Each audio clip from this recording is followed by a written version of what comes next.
Good afternoon my friends, sorry good morning.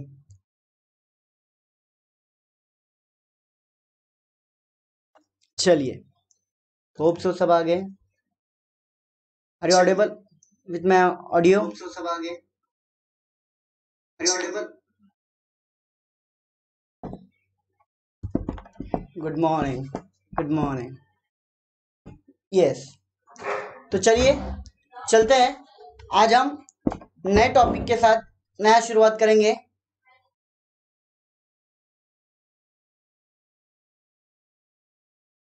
Sir PUBG ban हो गया, मुबारक हो, PUBG ban हो गया। अब थोड़ा मोबाइल को शांति मिलेगी, तुम्हारा इंटरनेट कम कंजम्पशन होगा, तुम लेक्चर ज्यादा देखोगे।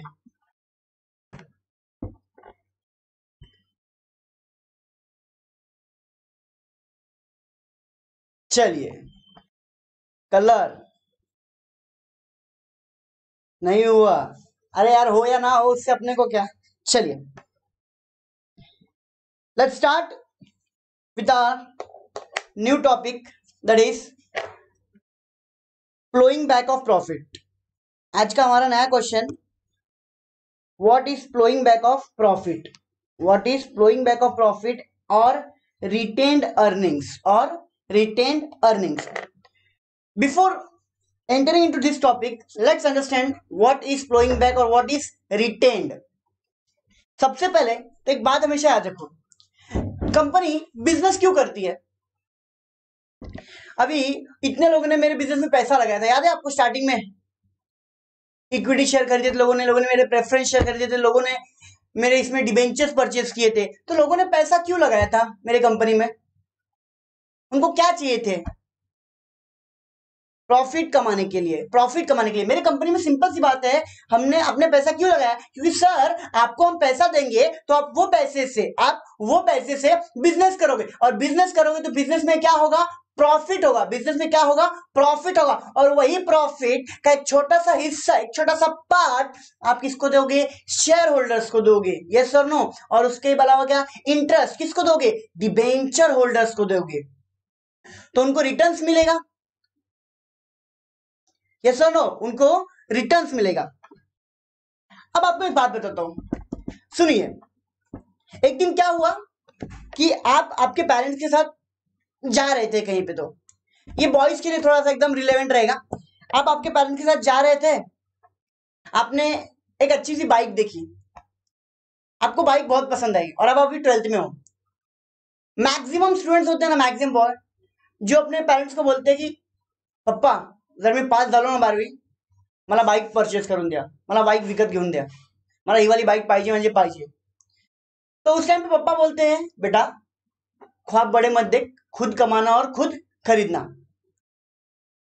तो हम बोलते हैं नहीं पापा, मेरे को चाहिए मतलब चाहिए। आप मतलब ऐसा रोना धोना आपका स्टार्ट हो जाता है, नहीं I need means I need, मुझे चाहिए मतलब मुझे चाहिए। तो ऐसा होने लगता है फिर। अब बताओ, एक बात बताओ, हमारे पेरेंट्स हमको उस टाइम पे नहीं क्यों बोलते हैं? कोई तो रीजन होता रहेगा ना। बिना कोई रीजन के कोई नो बोलेगा क्या? बिना रीजन की कोई नो बोलेगा क्या? Tell me first. बिना रीजन के कोई नो बोलता है? नहीं सर, कभी नहीं बोलते पेरेंट्स हमको। पेरेंट्स हमारी हर इच्छा, हर ख्वाहिश पूरी करना चाहते हैं। तो सर बाइक क्यों नहीं खरीद के दे रहे? बाइक क्या 100-200 रुपए की चीज है? 5-6 हजार रुपए की चीज है? नहीं सर, बाइक एक कॉस्टली चीज है। बाइक को खरीदने के लिए हमको ज्यादा अमाउंट ऑफ मनी चाहिए। हमको बाइक खरीदने के लिए क्या चाहिए? ज्यादा अमाउंट ऑफ मनी चाहिए। हमको बाइक खरीदने के लिए क्या चाहिए? ज्यादा अमाउंट ऑफ मनी चाहिए। सर तो ये बाइक से और हमारे से क्या लेना देना? ये बाइक का और हमसे क्या वास्ता? हमको नहीं खरीदना बाइक तो। लेकिन मैं क्या बता रहा हूं एग्जांपल में, बस ये ध्यान में रखो कि आपको एक बाइक खरीदना है। वो बाइक खरीदने के लिए आपको ने क्या बोला पेरेंट्स से कि पापा मेरे को ये बाइक चाहिए मतलब चाहिए। अब बोले बेटा मेरे पास अभी पैसा नहीं है और मैं तुझे बाइक खरीद के देने वाला नहीं हूं, इतना है तो खुद कमा और खरीद ले। यस। अब इसमें आप आ गए ऐसे टेंशन में, यार अब मैं क्या करूं यार, शिट शिट शिट। अब आप ऐसे करने लगे, यार अब क्या करूं मैं, मुझे चाहिए मतलब चाहिए। अब आप फिर आपको एक लॉलीपॉप देते हैं, बोलते हैं तू 12th पास कर ले तो मैं तुझे बाइक खरीद के दूंगा। क्या तू 12th पास कर ले तो मैं तुझे बाइक खरीद के दूंगा। तो आप बोलते हो यस, ऐसे करके बोलते हो यस, अब तो मैं 12th एकदम अच्छे मार्क्स से पास करूंगा, मतलब करूंगा। एक ये टाइप के बच्चे होते हैं, मैं आपको बता रहा हूं, एक ये टाइप के बच्चे होते हैं। और दूसरा,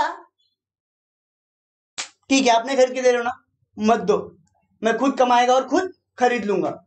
I will earn and I will purchase it, yes और नो। तो हमारा टॉपिक ना जो प्लॉइंग ऑफ प्रॉफिट है इससे रिलेटेड। सर इससे और उसका क्या वास्ता? अब सुनो, आपने क्या खरीदने वाले थे? असेट खरीदने वाले थे। आप क्या खरीदने वाले थे? असेट, मतलब बाइक खरीदने वाले थे। बट वो बाइक कॉस्टली होती है कि लेस कॉस्टली होती है? कॉस्टली होती है कि लेस कॉस्टली होती है? सर कॉस्टली होती है, महंगी होती है। अब महंगी होती है तो मतलब पैसा हमें ज्यादा चाहिए। हाँ, तो सर ये पैसा कहां से आएगा? कमाने वाले तो घर में एक ही जन है, पापा। अब पापा जितना पैसा लाते हैं, पापा खुद उड़ाते हैं क्या? नहीं, वो सीधा किसके हाथ में आता है? घर के डॉन के पास, दैट इज मम्मी। अब डॉन के पास एक बार पैसा चला गया तो याद रखना तुम्हारे हाथ में दोबारा आने वाला नहीं है। तुम्हारे पापा भी डरेंगे, नहीं इनसे मैं पैसा नहीं ले सकता, भले थोड़ा छुपा के रख ले, लेकिन उनसे हम पैसा मांग नहीं सकते।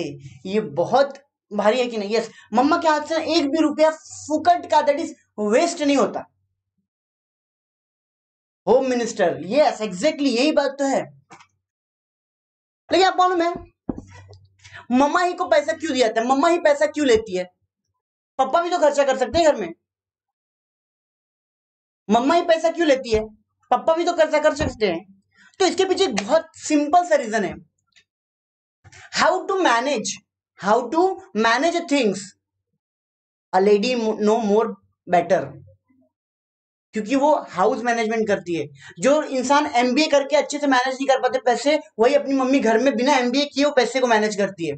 अगर कभी ऐसा हो गया पापा की सैलरी कम मिली इस महीने में, जरा अगर समझिए 15,000 रुपये पगार थी, पापा ने इस हफ्ते जरा एक हफ्ता बीमार हो गए थे, तो पापा जो ऑफिस को नहीं गए, जॉब पे नहीं गए, तो लोग एक हफ्ते की पगार थोड़ी ना देते हैं। लोग एक हफ्ते की पगार क्या करते हैं? कट कर देते। एक हफ्ते की पगार कम मिली पापा को, लेकिन खर्चे तो उतने रहेंगे ना।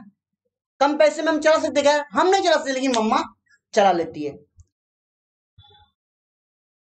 मम्मा चला लेती है। तो सर ये मम्मा चला कैसे लेती है घर को? मम्मा घर को चला कैसे लेती है? मम्मी कैसे चला लेगी? बताओ आप मुझको एक बात बताओ, मम्मी कैसे घर चलाती है जब हमारे पास पैसे कम हो तभी भी? How does mummy manage? Yes, savings करती है। क्या करती है मम्मी? सेविंग्स करती है। जैसे आपने देखा रहेगा घर में, देखो कभी मम्मी किसी बर्तन में, मम्मी कोई पर्स में छुपा के पैसे रख देती है। अब बोलो, मैं मम्मी अपने बहुत सारे जो नीड्स है ना, मीन्स उनको कुछ खरीदना, उनको कपड़े खरीदने, उनको ये करना, मम्मी उसको इग्नोर कर देती है। मम्मी सेक्रीफाइस कर देती है, बोलती नहीं आज मैं 10,000 का ड्रेस परचेस कर लूं या 5,000 के में मैं अच्छे शूज सैंडल ये सब कर लूं, उससे अच्छा ही यही 10,000 5,000 में क्या करती हूँ, सेव करके रखती हूँ कि कल को इन फ्यूचर अगर मेरे घर में कोई भी प्रॉब्लम आती है कल को मेरे घर में अगर कोई भी प्रॉब्लम आती है तो उस टाइम पे मुझे ये पैसे काम में आएंगे, मुझे ये पैसे काम में आएंगे। अब बताओ क्या ऐसा होता है कि नहीं होता है? बताओ मम्मी सेक्रीफाइस करके पैसा सेव करती है कि नहीं करती है? वो क्यों करती है? बस उसके पीछे एक ही रीजन रहता है, अगर मेरे फैमिली में या मेरे घर में थोड़ा सा भी बैड टाइम्स आया तो हम उससे क्या हो जाएंगे? मूव आउट हो जाएंगे, मूव ऑन हो जाएंगे, उससे बाहर आ जाएंगे। सर ऐसा थोड़ी ना होता है बुरे टाइम में पैसे काम नहीं आता है। माय फ्रेंड, बुरे टाइम में पैसा ही काम में आता है। पैसा आपको उस बुरे वक्त से बाहर आने को मदद कर सकता है। आप अभी ये पेंडेमिक में देखिए क्या हेल्प कर रहा है आपको? मनी हेल्प कर रहा है। आपकी डेली नीड्स कैसे सेटिस्फाई हो रही है? मनी से हो रही है। आप सामान कैसे खरीद रहे हो? मनी से खरीद रहे हो। अगर आपके पास पैसा नहीं होगा तो आपके पास कोई भी चीज नहीं आएगी। तो ये सब के लिए मम्मा क्या करके रखती है? सेविंग्स करके रखती है। क्या करके रखती है? सेविंग्स करके रखती है। अब वैसे ही मम्मा इन सब चीजों के लिए सेविंग्स करके रखती है। मैंने आपके सामने पूछा, बताया था कि एक छोटे से बच्चा, आपने क्या किया था? पप्पा से बोलता, पप्पा बोले मी तुला विकत घेऊन देणार नाही, तू 12वी मध्ये चांगले टक्के काढ तेव्हा देईन। तो आप बोले कि एक को तो थोड़ा बटर किया, एक माना नहीं, वो क्या बोले कि नहीं 12th के बाद या तो तू खुद कमा के ले ले। अब हम वही गए हमारे होम मिनिस्टर के हेड ऑफ द डिपार्टमेंट, क्योंकि हम बॉयज का लव एंड अफेक्शन मम्मा की तरफ ज्यादा होता है, गर्ल्स का पापा की तरफ होता है, बॉय का मम्मा की तरफ होता है। आई आई ना, ए आई आई क्या बोलती है, काय रे काय झाला तुला एवढा, हाँ क्या हुआ तेरे को, तू इतना क्यों ऐसा फड़फड़ रहा है, बोल क्या हुआ। ए मम्मी सुनना है, ए मम्मी सुनना है, मम्मी है। ऐसे ऐसे पागलपंती करते हो आप लोग, आप ऐसे पागलपंती करते हो। फिर मम्मी बोलती है ये देख कुछ चाहिए तो सीधा सीधा बोल, ऐसा घुमा मत। तो हम बोलते तू कितनी समझदार है मम्मी, माँ कसम तेरे जैसी मम्मी मुझे आज तक मिली नहीं। और वही अगर मम्मी ने एक दिन खाना थोड़ा खराब बना दिया तो जागा तुला जेवण बनवता येत नहीं, आपको खाना बनाना आता नहीं, आप ऐसे करती हो, ऐसे बोलते हम। यस और नो। लेकिन हम भले कुछ भी बोले, लेकिन हमारे लिए मम्मी के लिए लव एंड अफेक्शन एक बहुत बड़ी चीज है। कुछ भी हो जाए दुनिया में, कोई कुछ भी बोल रहे हम बोलते हैं भाई तू तेरा देख, मैं मेरे पेरेंट्स के साथ खुश हूं।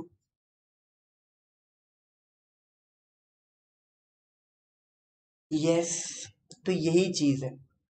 अब आप गए मम्मी के पास और मम्मी को बोला मम्मी जिंदगी में मैंने आज तक तुझसे कुछ नहीं मांगा है, जिंदगी में मैंने आज तक तुझसे कुछ नहीं मांगा है, बस आज मांग रहा हूं। मम्मी एकदम किलिंग वाली स्माइल देती है, बोल बेटा बोल क्या चाहिए तेरे को। मम्मी बस पापा से कह के एक बाइक दिला दे, मम्मी पापा से कह के बस एक क्या दिला दे, बाइक दिला दे। मम्मी उधर ही लेती है बेलन और फेंक के मार चलती, भाग निकल इधर से। हाय ला, और हम वैसी भाग के निकल जाते हैं। अब क्या हमारा पूरा प्लान चौपट, हमारा पूरा प्लान चौपट। देखो बड़े डॉन माने नहीं, छोटे don that is home minister ने हमको सीधा बेलन मार के भगा दिया। अब हमारे पास कोई ऑप्शन नहीं है, या तो 12th में अच्छे परसेंटेज ला के परचेस करेंगे या तो खुद कमा के परचेस करेंगे। अगर 12th में अच्छे परसेंटेज आए तो पापा दिलाएंगे, अगर नहीं आए तो खुद कमाओ और खुद खरीदो। अब आपको इतनी बात समझ में आ गई ऐसा क्यों बोला मैंने। अब आप एक चीज डिस्कस करेंगे, आपको कुछ खरीदना था, आपको किसी ने मदद की क्या।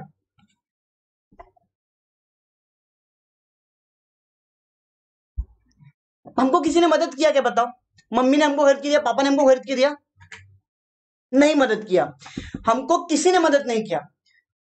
ये मैंने आपको एक छोटी सी बात बताई, घर की बात बताई। आप सोच सकते हो अगर यही प्रॉब्लम एक कंपनी के पास आए, अगर यही प्रॉब्लम एक कंपनी के पास आए, आज कंपनी बहुत अच्छी चल रही है, आज कंपनी का बहुत अच्छा ग्रोथ है, आज रिलायंस इंडस्ट्रीज उसके शेयर प्राइस दिन ब दिन बढ़ते ही जा रहे, बढ़ते जा रहे, बढ़ते जा रहे। 1700 पे देखा था, आज उसकी प्राइस नियर अबाउट 2156 क्रॉस कर चुका है। बढ़ते ही जा रहा है, बढ़ते ही जा रहा है, बढ़ते ही जा रहा है, कुछ हो ही नहीं रहा है। यस और नो। तो इसी के लिए, तो इसी के लिए आज कंपनी के अच्छे दिन है, बट याद रखना जितने अच्छे दिन होते हैं वैसे बुरे दिन भी आते हैं, जितने अच्छे दिन होते हैं वैसे ही बुरे दिन भी आते हैं मेरे दोस्त। याद है मैंने आपको सोर्सेज ऑफ फाइनेंस सिखाए थे, दो सोर्स होते हैं फाइनेंस के, एक होता है इंटरनल और एक होता है एक्सटर्नल, एक होता है इंटरनल और एक होता है एक्सटर्नल, एक होता है इंटरनल और एक होता है एक्सटर्नल। इंटरनल मतलब क्या, हम खुद से कंपनी के अंदर जो पैसा होता है उससे कलेक्ट करते हैं कंपनी रन करने के लिए, याद है कि नहीं आपको। इंटरनल एक्सटर्नल, जब कंपनी के अंदर पैसा होगा तो इंटरनल सोर्स ऑफ फाइनेंस है, कंपनी जब बाहर से पैसा लेगी तो एक्सटर्नल। इंटरनल में मैंने आपको बताया था retained earnings, reserve fund, sir ये सब क्या होता है। तो अब आप बात सुनिए, रिलायंस इंडस्ट्रीज बिजनेस करती है, अब रिलायंस इंडस्ट्री बिजनेस कर रही है, रिलायंस का प्राइस बढ़ते जा रहा है, बढ़ते जा रहा है, बढ़ते जा रहा है। अब कौन में रिलायंस के शेयर के प्राइस क्यों बढ़ते हैं, किसी भी शेयर का प्राइस क्यों बढ़ता है, उसके पीछे रीजन क्या है। मस्ती करते हैं उन लोग, ए आज तू बड़ा कल मैं बढ़ाऊंगा, ऐसा करते हैं क्या, नहीं करते।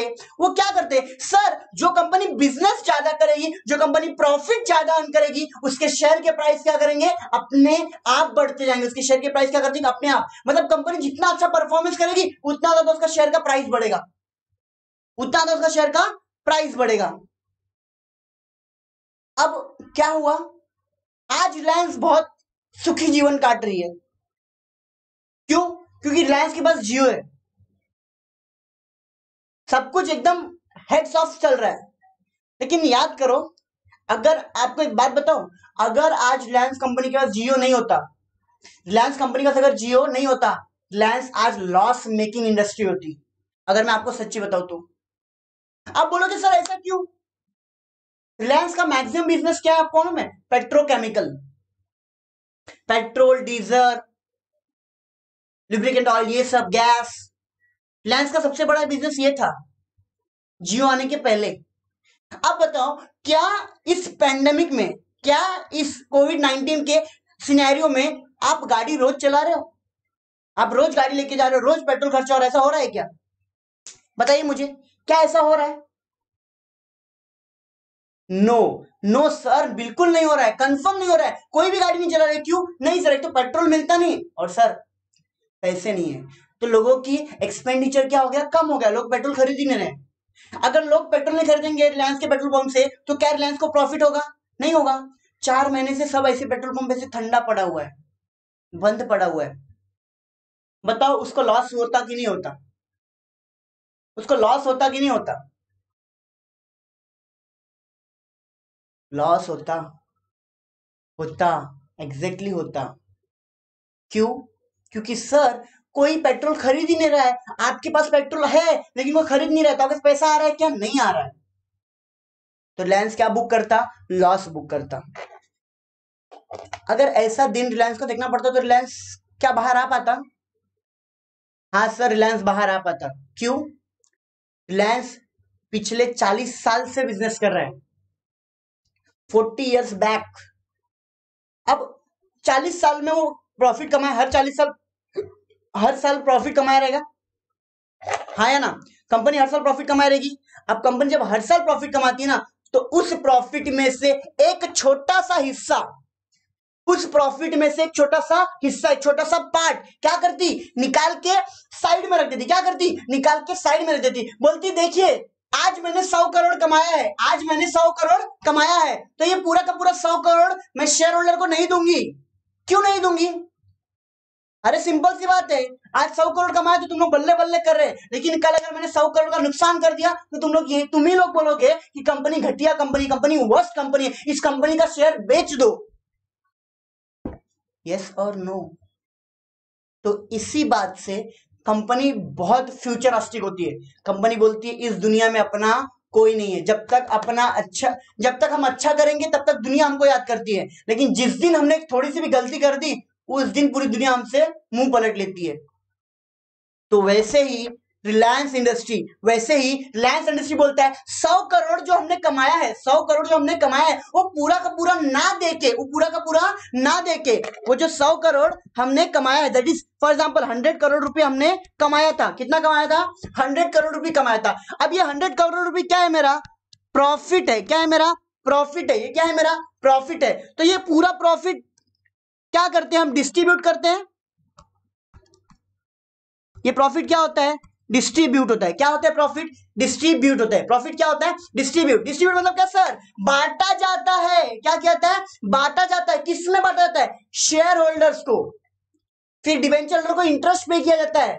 बैंक ने लोन दिया रहेगा तो उनको भी इंटरेस्ट पे करना पड़ता है, तो ये प्रॉफिट में से खर्चे होते हैं। हाँ, तो कंपनी बोलती है देखो भाई, सबको डिबेंचर होल्डर लोन का पैसा भरने के बाद भी मेरे को 100 करोड़ का प्रॉफिट है, तो अब ये 100 करोड़ क्या करने का? किसका है? प्रेफरेंस शेयर होल्डर और इक्विटी शेयर होल्डर। तो कंपनी बोलती है देखिए सर, ये पूरा 100 करोड़ मैं आपको दूंगी नहीं, ये पूरा 100 करोड़ आपको दूंगी नहीं। मैं क्या करूंगी? इसमें से 50 आपका, 50 मेरा। इसमें से 50 आपका, 50 मेरा। यस, आप जो ये 50 करोड़ दूंगा ना मैं, इसको हम डिविडेंड बोलते हैं। क्या बोलते हैं? डिविडेंड। क्या बोलते हैं हम इसको? डिविडेंड बोलते हैं। क्या बोलते हैं हम इसको? डिविडेंड बोलते हैं। Absolutely correct. यस, आप हमेशा याद रखिएगा, हम ये जो 50-50 दे रहे हैं, एक डिविडेंड होता है, और ये जो दूसरा 50 है ना, ये जो दूसरा 50 है ना, इसको हम बोलते हैं रिजर्व फंड। क्या बोलते हैं हम इसको? Reserve fund. या तो फ्लोइंग बैक ऑफ प्रॉफिट, या तो फ्लोइंग बैक ऑफ प्रॉफिट। हाइला सर, इसका फ्लोइंग बैक का प्रॉफिट का मतलब क्या होता है? सर, जब कंपनी को प्रॉफिट हुआ, जब कंपनी को प्रॉफिट हुआ, उस प्रॉफिट में से एक हिस्सा, उस प्रॉफिट में से एक हिस्सा कंपनी ने क्या करके लिया? साइड में करके लिया। क्या करके लिया? साइड में करके लिया। क्या करके लिया? साइड में करके लिया। किस लिए साइड में करके लिया? For future use, for future use. अगर मुझे फ्यूचर में कोई प्रॉब्लम आती, कोई आपदा आती है, कुछ भी आता है, तब मैं ये पैसे वहां पे यूज कर सकता हूं। अब बहुत सारे लोग को एक क्वेश्चन आता है, सर ये क्या बता रहे हो आप कि प्रॉब्लम आएगा? ऐसा भी तो हो सकता है प्रॉब्लम ना आए। हाँ, ऐसा भी तो हो सकता है प्रॉब्लम ना आए। यस, हो सकता है प्रॉब्लम नहीं आ सकती है। तो क्या करेगा उस पैसे का? तो उस पैसे को कंपनी एक्सपांशन में यूज कर सकती है, कंपनी अपने ग्रोथ में यूज कर सकती है, कंपनी अपने ब्रांचेस ओपन करना चाहती है, कंपनी कोई एसेट परचेस कर लेती है। यस और नो, यही बात होती है। अगर बुरा वक्त नहीं आया तो ठीक है, अच्छी बात है, लेकिन अगर आ गया तो रिजर्व फंड है, नहीं आया तो उससे भी अच्छी बात है, हम कोई चीज एसेट परचेस कर लेंगे या कोई तो बड़ा बिजनेस फिर से स्टार्ट कर देंगे, तो यही पैसा हम हमारे बिजनेस में फिर से लेके आ सकते हैं, फिर से कंपनी में डाल सकते हैं। और याद रखना, पैसा ही पैसे को खींचता है। I have told you, money generates more money, finance generate more finance. क्या आपको यहां तक समझा है? क्या आपको फ्लोइंग बैक और रिजर्व फंड का मतलब समझा क्या?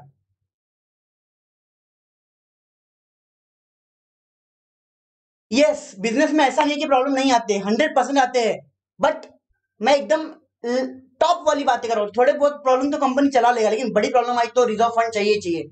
Yes, are you clear with this? चलिए, यहां तक मतलब आपको समझ में आ गया। चलिए, 100 करोड़ प्रॉफिट है, 100 करोड़ प्रॉफिट है, 100 करोड़ में से 50 करोड़ किसको दिया? शेयर होल्डर को। उसको क्या बोलते हैं? डिविडेंड। जो 100 में से 50 साइड में रखा, उसको क्या बोलते हैं? Flowing back, reserve fund, retained earnings. क्या बोलते हैं? Flowing back, reserve fund, retained earnings. बहुत सारे नाम है इसके, जनरल रिजर्व, मैं आपको धीरे धीरे बताऊंगा, बट आपको अभी ये कंसेप्ट तो क्लियर हो गया, what do you mean by flowing back of profit. तो चलिए, अभी इसके बाद मैं इसको इरेज कर देता हूं।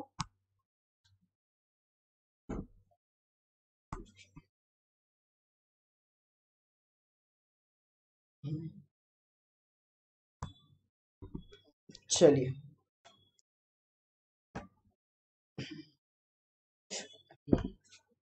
यस, एक मिनट जरा, हमारे कैमरामैन जरा उसको सेटल कर रहे हैं, क्योंकि जरा जरा स्टूडियो चेंज हुआ है ना, तो स्टूडियो की वजह से बहुत थोड़ा। चलिए, यस, चलिए, वेरी गुड, सब एकदम खुश खुश दिख रहे हैं मुझे। सबकी खुशी का ठिकाना नहीं है इधर। नहीं सर, अभी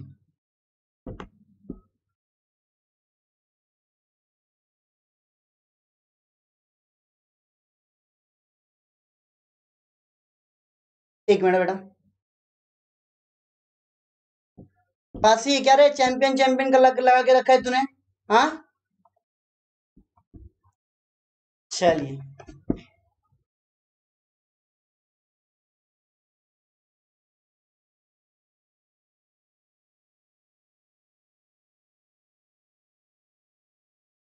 एक्सक्यूज मी सर, आज होगा?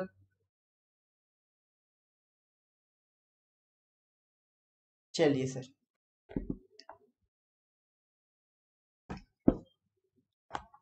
चलिए,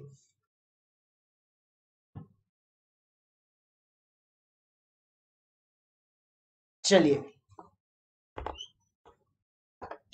क्या हम अभी आ सकते हैं हमारे टॉपिक पे? आप वापिस आ जाइए। चलिए, हमारा क्वेश्चन क्या था? What is flowing back of profit और retain earning? Flowing back profit और रिटेन अर्निंग का मतलब एक ही होता है दोस्त। फ्लोइंग बैक ऑफ प्रॉफिट और रिटेन अर्निंग का मतलब क्या होता है? एक ही होता है, बचाया हुआ पैसा। कहां से बचा हुआ पैसा? प्रॉफिट में से। कहां से बचाया हुआ? प्रॉफिट में से। कहां से बचाया हुआ? प्रॉफिट में से। तो सबसे पहले सुनिए, सबसे पहले आप सुनिए, देखिए, it is known as reserve fund. इसका दूसरा नाम क्या है मेरे दोस्त? रिजर्व फंड, इसको हम क्या बोलते हैं? Reserve fund. क्या बोलते हैं हम इसको? Reserve fund. रिजर्व फंड मतलब एक ऐसा पैसा जो कंपनी ने अपने प्रॉफिट में से, जो कंपनी ने अपने प्रॉफिट में से, जो कंपनी ने अपने प्रॉफिट में से बचा के रखा हो फॉर फ्यूचर यूज। जब भी कोई प्रॉब्लम आया, कुछ हमको करना है, तब क्या हो? Future use. जैसे मम्मी पैसा बचा के रखती है फॉर बैड टाइम्स। अब मम्मी मैक्सिमम पैसा ना दिवाली तक बचा के रखती है। आपको आप कभी भी ऑब्जर्व करना ना, तो एक बात याद रखना, मम्मी मैक्सिमम पैसा खर्चा दिवाली में करती है अपने सेविंग्स। मम्मी की सेविंग्स अगर आपको देखने करेंगे ना खर्चे होते, तो दिवाली का 2-3 दिन पहले या 10 दिन पहले से मम्मी खर्चा करना स्टार्ट कर देती है। हाँ सर, किधर खर्चा करती मम्मी? यस, आप जो चूड़ा, चकली, लाड़ू ये सब खाते हो ना, इसके पैसे कहां से आते हैं? आप जो ड्रेस खरीदते हो उसके पैसे कहां से आते हैं? पापा तो कमाते उतना ही है ना। पापा का अगर पगार 15,000 रुपये है, तो पापा हर महीने उतने ही पैसे लाएंगे ना। ऐसा तो है नहीं कि बढ़ जाएगा दिवाली में। देखो, सब लोग बोनस नहीं देते हैं, आप एक बात हमेशा रखना, हर इंप्लॉयर बोनस नहीं देता, हर ओनर इंप्लॉय को अपने बोनस नहीं देता। आप ये मत हो, ये एक्सेप्शनल है बोनस मिलना। अब ये सपना हो गया, बोनस एक सपना है। फुकट में कोई भी इस दुनिया में पैसा देना नहीं चाहता दोस्त। तो मम्मी क्या करती है? मम्मी ने जो वो जनवरी से फरवरी, मार्च, अप्रैल, मई, जून, जुलाई से लेकर अक्टूबर या नवंबर तक पैसे जमा किए थे ना, जब दिवाली आने वाली है, उस पैसों में से, जो जमा हुए पैसे ना, उसमें से कुछ पैसे निकाल लेती है और वो पैसे क्या करती है? खर्चा करती है। क्या वो बैड टाइम्स है हमारा? नहीं, हमारा बैड टाइम्स नहीं है, वो गुड टाइम है। तो भी उस टाइम के लिए आपको क्या, सबसे पहली बात तो आप ना एक चीज पे अड़ जाते हो, मम्मी मारा नवीन ड्रेस पाइजे, मम्मी मुझे ये चाहिए, मम्मी मुझे वो चाहिए। तो उन सब पैसे, उन सब चीजों के लिए कहां से पैसा आता है? वही जो मम्मी ने सेव करके रखा है, रिजर्व फंड। वैसे ही अगर कंपनी के पास कोई प्रॉब्लम नहीं भी आई और कंपनी को कोई एसेट खरीदना है या कोई चीज में ग्रोथ का एक्सपांशन करना है, कोई सेक्टर में, कोई स्ट्रीम में, तो कंपनी क्या करेगी? अपने रिजर्व फंड को बोलेगी यस, ये पैसा लो और इससे बिजनेस को क्या करो? ग्रो करो। चलिए, अब यहां तक आपको समझ में आ गया। अब मैं एकदम फटाफट आपको समझाते जाऊंगा। देखिए, आपको कंसेप्ट क्लियर हो गया। अब यहां तक आपको कंसेप्ट, अब ये जो नीचे लिखा हुआ है, ये बस पढ़ने की देरी है, ठीक है? आपको मैं जो भी लिखा है इधर देखिए, मैंने सब समझा चुका हूं। अब सबसे पहला, इसका दूसरा नाम क्या है? रिजर्व फंड है। इसका दूसरा नाम क्या है? रिजर्व फंड है। अच्छा, रिजर्व फंड मतलब क्या होता है मेरे दोस्त? A part of profit. ये प्रॉफिट का एक छोटा सा हिस्सा है। प्रॉफिट का एक छोटा सा क्या है? ये हिस्सा है। It's a part, it's a part. किसका पार्ट है सर? प्रॉफिट का पार्ट है। किसका पार्ट है ये? प्रॉफिट का पार्ट है। किसका पार्ट है ये? प्रॉफिट का पार्ट है। चलिए, अब हम आगे बढ़ते हैं। The profit is use in reinvesting. Profit is use in reinvesting. What do you mean by reinvesting? What do you mean by reinvesting? Sir, reinvesting का मतलब क्या होता है? री इन्वेस्टिंग का मतलब क्या होता है? अरे, री इन्वेस्टिंग का मतलब होता है जो पैसा हमने सेव करके रखा है, जो पैसा हमने सेव करके रखा है, वही पैसे को वापिस बिजनेस में डालना, वापिस बिजनेस में लगाना, वापिस बिजनेस में इन्वेस्ट करना। अभी समझो, कंपनी 50 करोड़ ऐसा 3 साल कंपनी ने 50 करोड़ करके रिजर्व फंड सेव करके रखा था, फ्लोइंग बैक ऑफ प्रॉफिट करके रखा था। अब चौथे साल ना कंपनी को ना एक प्लांट ओपन करना है, मतलब एक साइट ओपन करनी है। अब बताओ, साइट ओपन करने के लिए कंपनी को 150 करोड़ रुपीस चाहिए। कितना चाहिए? 150 करोड़। कंपनी ने ऑलरेडी 3 साल से 150 करोड़ रुपए कमा करके रख दिया, जमा करके। अब कंपनी 150 करोड़ जो उसके पास है, वो वाला पैसा यूज करेगी कि जनरल पब्लिक के भाग भाग के जाएगी, रुको रुको रुको, मुझे पैसा दो, मुझे पैसा दो, भाई आओ आओ पैसा देके जाओ, ऐसा शेयर खरीदो, डिवेंचर खरीदो, ऐसा बोलेगी कंपनी? ऐसा करेगी कंपनी? बताओ मुझे, क्या आपको लगता है ऐसा? डू यू थिंक कि कंपनी के पैसा होते हुए भी कंपनी बाहर वालों से भीख मांगेगी? दे भाई दे, दे मां के नाम पे दे। ऐसा नहीं करेगी कंपनी, ऐसा बिल्कुल नहीं करेगी कंपनी। कंपनी क्या करती? भाई मेरे पास खुद के पास पैसा है ना, तो मैं लोगों से भीख क्यों मांगू? मेरा खुद का पैसा इन्वेस्ट करूंगी और खुद के बिजनेस को और बड़ा करूंगी। तो उसको हम क्या बोलते हैं? री इन्वेस्टिंग। इसको हम क्या बोलते हैं? री इन्वेस्टिंग। इसको हम क्या बोलते हैं? री इन्वेस्टिंग। री इन्वेस्टिंग मतलब वो बचाया हुआ पैसा, अपना पैसा वापस से बिजनेस में लगा देना, वापस से बिजनेस में लगा देना। अब आता है नेक्स्ट पॉइंट, बहुत ही इंपॉर्टेंट है, बहुत ही इंपॉर्टेंट है, ये बहुत बड़ा इंपॉर्टेंस है। Diversification, what do you mean by diversification? Diversification का मतलब क्या होता है मेरे दोस्त? Diversification, diversification, diversification, what do you mean by diversification?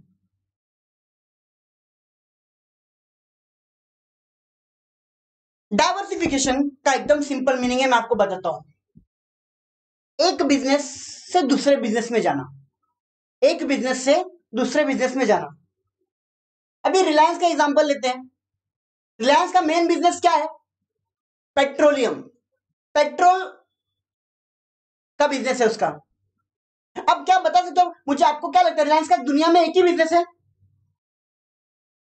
Reliance का दुनिया में क्या एक ही बिजनेस है? नहीं सर, रिलायंस का पेट्रोलियम है, रिलायंस का एग्रीकल्चर है, रिलायंस का सर्विस सेक्टर है, रिलायंस का टेलीकम्युनिकेशन है कि नहीं? रिलायंस के चार चार बिजनेस है। देखो अभी आपको सबको जियो जियो याद है। अब जियो, जियो से क्या करते हैं हम? टीट टीट टीट, हेलो आज कैसा चल रहा है जिंदगी, सब खुशी है? हम ये करते कि हम मिस कॉल लगा सकते हैं, हम इंटरनेट यूज कर सकते हैं। कॉल लगाना, इंटरनेट यूज करना, ये एक अलग टाइप का बिजनेस होता है, ये एक अलग टाइप का होता है। और वही पेट्रोल को गाड़ी में डाल के गाड़ी चलाना, ये अलग बिजनेस है कि नहीं? पेट्रोल का बिजनेस अलग है और टेलीकम्युनिकेशन का बिजनेस अलग है कि नहीं? अलग है।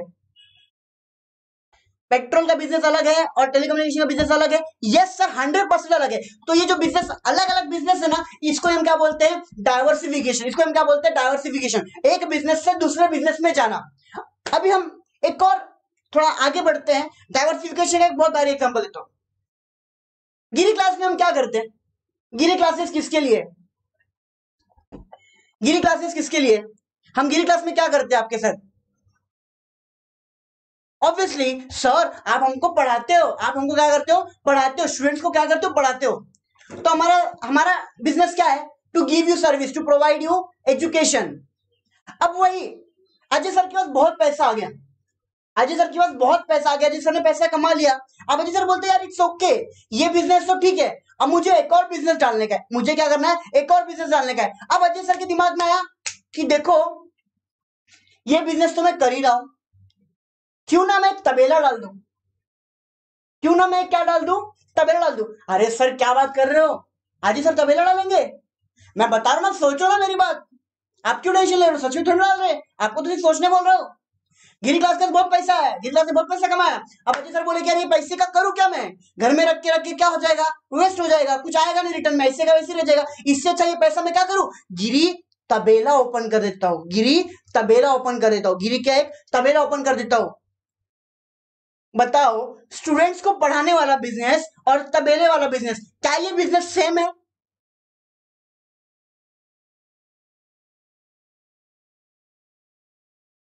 बताओ क्या ये बिजनेस सेम है क्या?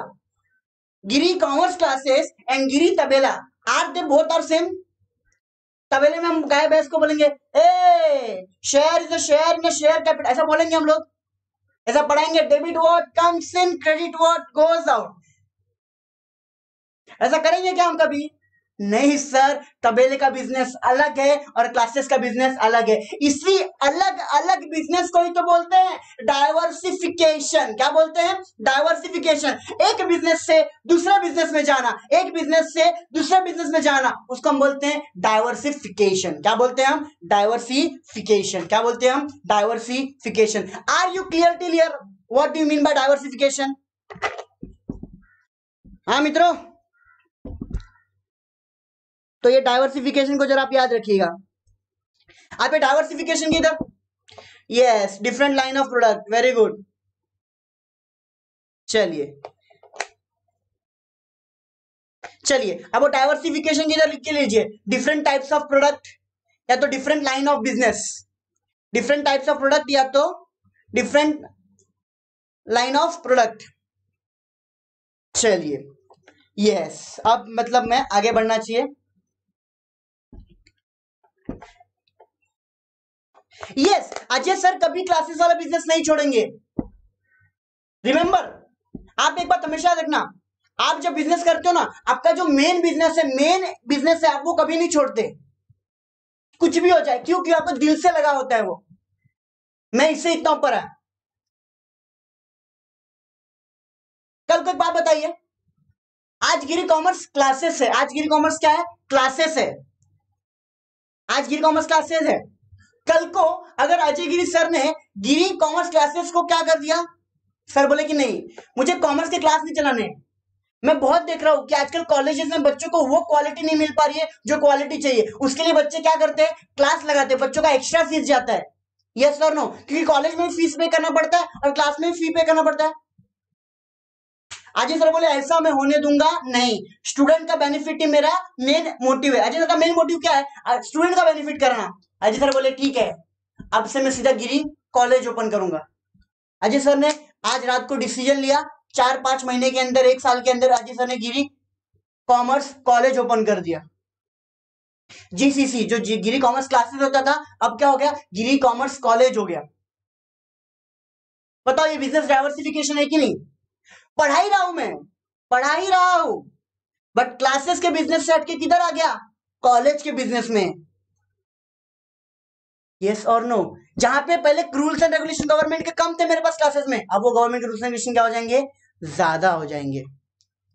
पहले मैं सिर्फ कॉमर्स पढ़ाता था, पहले अजय सर सिर्फ कॉमर्स के क्लासेस लेते थे, गिरी कॉमर्स क्लासेस। अब अजय सर ने क्या कर दिया, गिरी क्लासेस, साइंस भी स्टार्ट कर दिया और कॉमर्स भी स्टार्ट कर दिया। क्या हो गया ये, डाइवर्सिफिकेशन। एक ही बिजनेस के अंदर डाइवर्सिफिकेशन हो सकता है, यस, एक टाइप के बिजनेस में भी डाइवर्सिफिकेशन हो सकता है। कॉमर्स का स्ट्रीम अलग है, साइंस का स्ट्रीम अलग है, इसको हम क्या बोलते हैं, डाइवर्सिफिकेशन ऑफ बिजनेस। क्या बोलते हैं इसको मेरे दोस्त, diversification of business. Hope so आपको डाइवर्सिफिकेशन एकदम ध्यान से एकदम मजबूत समझ में आ गया रहेगा। फैंटास्टिक, ओके चलिए एकदम, तो मारो लाइक, ठोको लाइक इसी बात पे, फैंटास्टिक। चलिए यस, चलो अब हम पढ़ते हैं अपने next point of, this is an internal source of finance. अरे ये तो मैंने आपको पहले ही बताया, हैला ये तो जो बता रहा हूं वही बोल रहा है कि ये क्या है, इंटरनल सोर्स ऑफ फाइनेंस है, मतलब कंपनी खुद से ये पैसा लाती है। कंपनी क्या करती है, खुद से ये पैसा लाती है, कंपनी पैसे क्या करती है, खुद से जनरेट करती है। यस, चलिए नेक्स्ट, अब ये लाइन थोड़ा इंपॉर्टेंट है मेरे दोस्तों, आप ये लाइन प्लीज जरा ध्यान से सुनिएगा। It reduce the dependency of company on the external finance। ये बहुत इंपॉर्टेंट पॉइंट है प्लीज। इट रेड्यूस मतलब क्या मेरे दोस्त, कम करना। रेड्यूस मतलब क्या करना, कम करना। रेड्यूस मतलब क्या करना, कम करना। ये क्या रिड्यूस करता है, डिपेंडेंसी। क्या कम करता है, डिपेंडेंसी। डिपेंडेंसी मतलब मालूम है क्या, किसी पे निर्भर होना, किसी पे डिपेंडेंट मतलब किसी को, मतलब कि किसी कोई कुछ बोलेगा तो ही मैं कर सकता हूं। अब आप डिपेंडेंट हो कि नहीं हो, आप डिपेंडेंट हो आपके पेरेंट्स पे। कल को अगर आपके पेरेंट्स बोले चल निकल घर से निकल, डू यू थिंक आप कमा के खा लोगे, खा लोगे, लेकिन थोड़ा आपको क्या जाएगा, टाइम जाएगा कंफर्टेबल होने के लिए। यस और नो, आपको थोड़ा टाइम जाएगा, आपको थोड़ा टाइम जाएगा कि अरे सर यार कैसे करूं मैं, मुझे ये, हाँ कमा लोगे, ऐसा नहीं, इस दुनिया में कोई भी ऐसा नहीं है कि जो खुद कमा के खा नहीं सकता, बट थोड़ा सा टाइम होता है, थोड़ा सा एक वक्त लगता है। क्यों, क्योंकि हम पहले डिपेंडेंट होते हैं, हम हमारे पेरेंट्स के ऊपर डिपेंडेंट रहते हैं हर चीज के लिए। मम्मी मला आज जरा फिरायला जायचंय, 100 रुपये देशील का, दे ना प्लीज, आई आई आई मार, उद्या शपथ मी तुझ्यासाठी रोज सकाळी सकाळी दूध घेऊन येईल, आई शपथ मी जाईल खरं। हाँ पैसे से प्यारे प्यारे लाड़ी गुड़ी लगा के मम्मी को चैंपियन बना के आप पैसा ले लेते हो, बाद में सुबह सुबह जब मम्मी बोलेगी बाळा उठ आज दूध घ्यायला जायचंय तुला, आई का झोपू दे ना मला, आज मला नाही जायचं प्लीज, आज मला लय झोप येते प्लीज। आप ऐसे बोल के मम्मी को बाद में इग्नोर कर देते हो। यस, देखो देखो सब खुश होते जाते जब आपको ये सब बताओ। Real SP is a real example, हाँ जो आपके लाइफ में होता है वही एसपी है। ऐसा नहीं कि एसपी कुछ अलग सब्जेक्ट है, सर एसपी एकदम वही सब्जेक्ट है जो रियल लाइफ में होता है, बस समझने का तरीका, प्रैक्टिकली समझने का। चलिए क्या मैं आगे बढ़ सकता हूं, ये क्या करता है, डिपेंडेंसी क्या करता है, रिड्यूस करता है। सर कौन सी डिपेंडेंसी रिड्यूस करेगा ये, अब एक बात बताओ, आपने मम्मी से 100 रुपए क्यों मांगा, क्योंकि सर मेरे खुद के पास 100 रुपया नहीं था, मेरे खुद के पास 100 रुपया नहीं था। तो इसके लिए मेरे को भीख मांगना पड़ा। अगर एक बात बताओ, अगर आपके पास खुद ही 100 रुपए है तो आप जाके बोलोगे ए मम्मी पैसा देना, ऐसा बोलोगे आप? Will you go and do like this? No. बोलोगे सर क्या कर रहे हो? हाँ, ये सब नहीं करोगे आप गपचुप में कुछ बोलोगे नहीं, और एकदम हीरो बन के उस दिन शर्ट पैंट एकदम फुल, गर्ल्स एकदम फुल मेकअप शेकअप करके आप लोग क्या करोगे? फटाक से घूमने निकल जाओगे बिना किसी को पूछे। क्यों? क्योंकि आपके पास पैसा है तो आप मजा करोगे। यस। चलिए, तो इससे एक चीज समझ में आई हमको, जब हमारे पास इंटरनल सोर्स ऑफ फाइनेंस है, रिजर्व फंड है, तो हम बाहर वालों से पैसा मांगने के लिए बार बार भीख मांगने जाएंगे नहीं। इससे क्या होगा? हमारा डिपेंडेंसी रेड्यूस होगा। किस पे? एक्सटर्नल सोर्स ऑफ फाइनेंस पे। मतलब बाहर वालों से पैसा हम कम मांगेंगे। जैसे वो 150 करोड़ का एग्जाम्पल लिया था मैंने, 150 करोड़ का एग्जाम्पल लिया था ना, मेरे खुद के पास 150 करोड़ रुपए है और एक बिजनेस स्टार्ट करने का है। मैं बाहर वाले के जाके पैसा आऊंगा कि खुद का 150 करोड़ लगाऊंगा? एकदम एटीट्यूड, खुद का पैसा लगाऊंगा। एटीट्यूड होता है अपने पास भी। जब अपने खेत में पैसा होता है ना, अपना एक अलग ही एटीट्यूड होता है मेरे दोस्त। वैसी कंपनी के भी जब पैसा है तो कंपनी का एक अलग एटीट्यूड होता है। मैं क्यों दूसरों से मांगू? हाँ, यस और नो? यस, खुद का।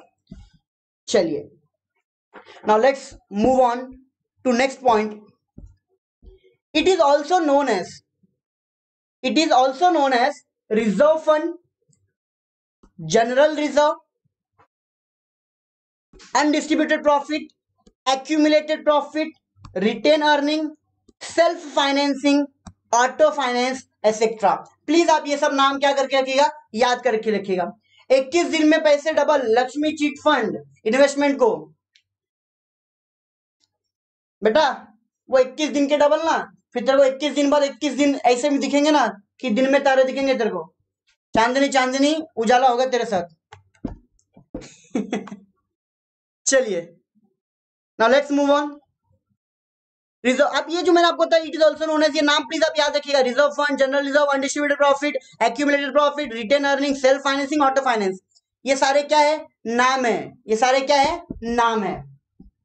चलिए, अब आते हैं next. This profit is used by the company to meet short term and long term finance need. जैसे कि मैं आपको बता चुका हूं, अगर कंपनी का बुरा वक्त है तो कंपनी पैसा वापस लेगी, अच्छे वक्त में भी कंपनी क्या करेगी? यही पैसे यही पैसे को री इन्वेस्ट करेगी। यही पैसे को क्या करेगी? री इन्वेस्ट करेगी। चलिए, इसके बाद it can be used as fix as well as working capital. दो टाइप के कैपिटल होते हैं, याद है? Fix capital and working capital. आपको इसका मैंने ये भी कोडवर्ड भी बताया था, MNS रियो। फिक्स कैपिटल एक ऐसा कैपिटल जो कंपनी में 1 साल से ज्यादा के लिए होता है। वर्किंग कैपिटल एक ऐसा कैपिटल जो कंपनी का 1 साल से कम के लिए होता है। चलिए, in short, flowing back of profit is one of the important internal source of finance which is available with big और प्रॉफिटेबल कंपनीज ओनली। ये सबसे इंपॉर्टेंट चीज है, ये अवेलेबल विथ बिग और प्रॉफिटेबल कंपनीज ओनली। अब सिंपल सी बात है, जब हमारे पास प्रॉफिट ज्यादा होगा तभी हम सेविंग्स करेंगे। एक बात बताओ, आपको लॉस हो रहा है, आपको हर साल लॉस हो रहा है, क्या आप रिजर्व फंड क्रिएट कर पाओगे? क्या आप फ्लोइंग बैक ऑफ प्रॉफिट कर पाओगे? क्या आप रिटेन अर्निंग्स कर पाओगे? आपको 4 साल से नुकसान हो रहा है। पहला साल 100 करोड़ का नुकसान, दूसरा साल 200 करोड़ का नुकसान, तीसरा साल 300 करोड़ का नुकसान, चौथा साल सीधा 1000 करोड़ का नुकसान। आप पैसा निकाल पाओगे? बोलेंगे लॉस में से लॉस दे, साइड में लॉस में से लॉस रख। ऐसा नहीं होता, प्रॉफिट में से रखते हैं, लॉस में से नहीं रखते। लॉस घाटा होता है, प्रॉफिट फायदा होता है। चलिए, ऑटो फाइनेंस मींस क्या होता है? ऑटो फाइनेंस मतलब हमें खुद से पैसा लगाना। ऑटो खुद से, बाय ओन, खुद का पैसा है, खुद के प्रॉफिट में से बचा के रखा है, किसी से पूछने की जरूरत नहीं पड़ेगी ना। अब मैं जो रिजर्व फंड रखा है, क्या मुझे जाके ऐसा पूछना पड़ेगा अरे सुनो सुनो ये रिजर्व फंड क्या मैं यूज कर सकता हूं? नहीं। किसका पैसा है? कंपनी का। कंपनी जब चाहे जितना चाहे उतना यूज कर सकती है, उसको रोकने वाला कोई हो नहीं सकता। मुबारक हो, प्रॉफिट हुआ है। यस, अगर मुबारक हो प्रॉफिट हुआ है तो फ्लोइंग बैक ऑफ प्रॉफिट होगा, रिटर्न अर्निंग होगा, लेकिन मुबारक हो लॉस हुआ है तब ये होता नहीं है। चलिए, आपको मतलब याद है वो मेरा मुबारक हो?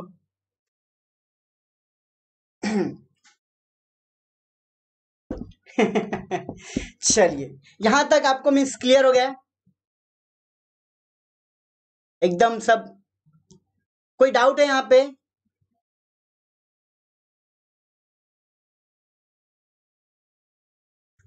चलिए, एकदम सब क्लियर है। अब थोड़ा हम फटाफट टॉपिक के ऊपर बढ़ जाते हैं। अगला है factors affecting flowing back of profit. क्या सर? फैक्टर्स। फैक्टर्स का मतलब मैंने आपको क्या समझाया था सर? फैक्टर्स का मतलब क्या समझाया था मैंने आपको? रीजंस। क्या समझाया था मैंने आपको? रीजन। फैक्टर का मतलब क्या समझाया था?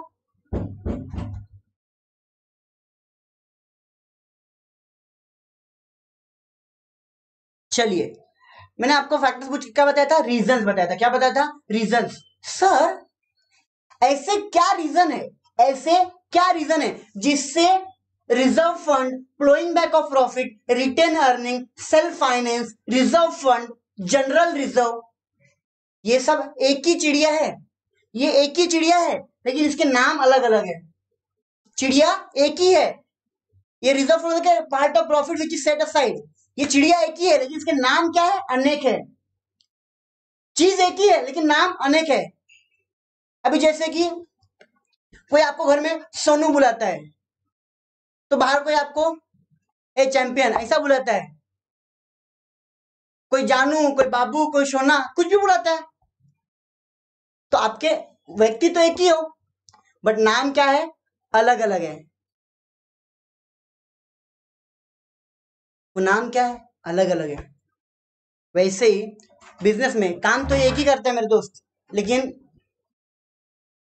ये नाम अलग अलग है। टाइम पास कैसा है, लोगों को टाइम पास करने में कुछ मिलता नहीं तो लोग नामकरण करना स्टार्ट करते हैं। जब लोग कुछ काम नहीं चाहते लोग बस नाम रखते गए, नाम रखते गए, नाम रखते गए। अच्छा बंटी भगत, तुम्हाला काय बोलतात?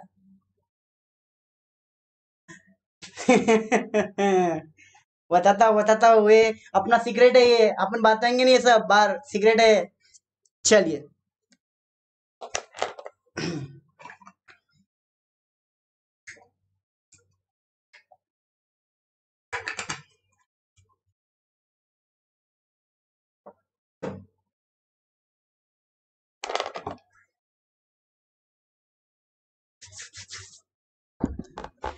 चलो अब तुम्हारा थाना थाया वाना थाया बंद करो, अब टॉपिक पे आओ।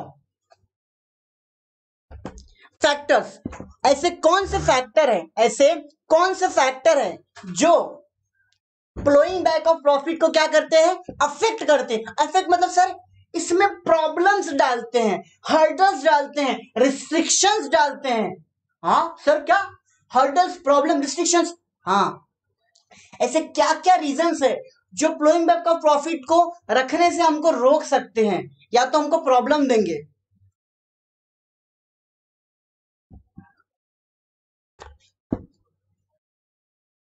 ठीक है, अच्छा है, दूर रहो ये सब बातों से। अब आओ आप मेरे मेरे टॉपिक पे प्लीज। अभी आप वो सब बातें छोड़ो, मेरे टॉपिक पे आओ, कम ऑन फास्ट। ए चिंटे इधर देख, चल फटाफट इधर, पढ़ाई पे ध्यान दो। हाँ चलो बस, वेरी गुड यार मार, देखा? चलो अभी इधर देखो। चलिए चलिए, आ गए सर टॉपिक पे, कम बैक, यस।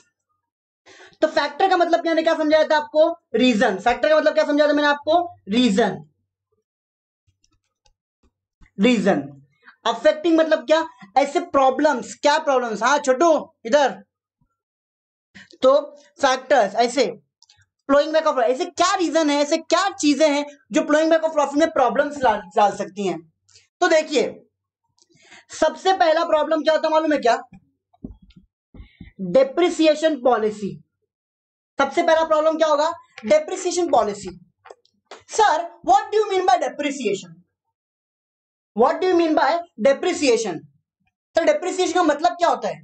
ये डेप्रिसिएशन कौन सी चिड़िया का नाम है? ये क्या करता है depreciation? Yes, what do you mean by depreciation? Sir, depreciation means reduction in the value of asset. क्या? Reduction in the value of asset. Asset की कीमत क्या होना? कम होना. Asset की कीमत क्या होना? कम होना. Sir, अभी asset कम क्यों होगा? Asset का वैल्यू कम क्यों होगा? क्योंकि आप उसको यूज करोगे, वापरोगे, इस्तेमाल करोगे. Yes or no? जब भी आप कोई भी चीज वापरते हो, यूज करते हो, इस्तेमाल करते हो, तो उसकी वैल्यू क्या होती है? कम होती है. उसकी वैल्यू क्या होती है? कम होती है. उसकी वैल्यू क्या होती है? कम होती है. अब मैं आपको एक बात बताऊं, तो सर इससे हमारे फ्लोइंग बैक ऑफ प्रॉफिट में क्या प्रॉब्लम होगा? हमारे फ्लोइंग बैक ऑफ प्रॉफिट में क्या प्रॉब्लम होगा? एसेट की वैल्यू कम होना. अब मैं आपको एक बात बताता हूं. अब जैसे कि आपको याद होगा, आप ऐसा एक प्रॉफिट एंड लॉस अकाउंट बनाते हो, एक बैलेंस शीट बनाते हो. यस और नो? इधर असेट रहता है, इधर लायबिलिटी रहता है.